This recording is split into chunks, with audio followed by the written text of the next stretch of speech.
Please have a seat.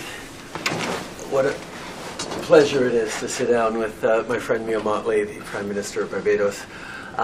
Mia, the work we've been able to do over the past years in a tremendously aligned way on elevating a number of really important conversations around the world, including obviously on how we make sure that the flow of resources to the global south and to middle-income countries who are faced with incredible vulnerability around climate change impacts is something that we've done a lot of work on. We're going to continue to work on. We've had some great conversations about Haiti lately and how in the region and around the world we can step up to support solutions from within in Haiti.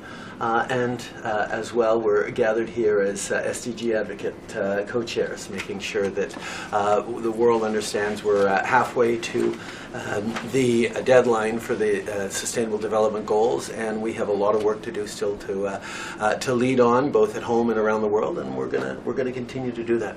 C'est un énorme plaisir de m'asseoir ici aux Nations Unies avec la Première ministre des Barbades, Mia Mottley, pour parler d'Haïti, pour parler de financement pour lutter contre le climat, les changements climatiques dans le monde en voie de développement et des pays vulnérables comme les petites îles, et aussi pour parler du travail que nous devons faire pour atteindre nos objectifs au niveau des SDG en 2030. Alors, beaucoup de travail à faire, mais toujours le plaisir de le faire avec Mia. Thank you, Mia. Thank you. Thank you, Justin. My French is obviously getting a little better because I understood you. It's my pleasure to be here again with you. I think we've met a few times this year, and it is really reflective of the world in which we live, that cooperation and partnership is what we need to be able to get through these very difficult times. As you correctly said, our major concern is the Sustainable Development Goals, of which the climate crisis is perhaps the most worrisome. And to that extent, therefore, we're very clear that the developing world is seriously at risk of not being able to reach a lot of these goals if we don't get the financing correct.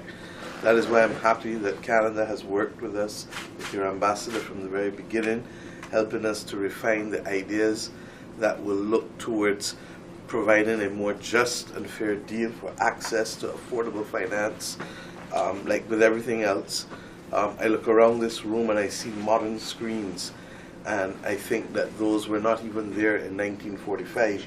We didn't even have a concept that we would be using screens to do work, and therefore institutions that were created then cannot necessarily be appropriate to today without modernization, modification, and repurposing.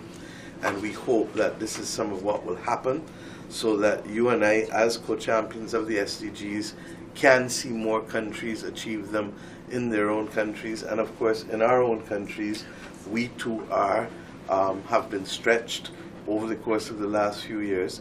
But I do believe that if we can remain focused and if we can build the partnerships, I have a saying that I use at home very often, and we all know it. We were taught it as children: many hands make light work. And the second saying is, do unto others as you would have them do unto you. If we use the combination of those two sayings, then the SDGs, Haiti, and a number of the other intractable problems that we're facing today, I believe, can change. I thank you for Canada's leadership.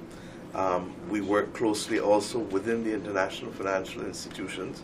And of course, Canada has been able to provide technical assistance and continues to do so strongly, not just in Barbados, but across the Eastern Caribbean and General Caribbean. So I hope this opportunity today for us to meet with some of our advocates can put a little more life into the campaign that is badly needed now, because most people are just focused on narrow survival, but narrow survival will not get you home. So I look forward to our discussions. Thank you. Thank you, Mia. Merci tout le monde.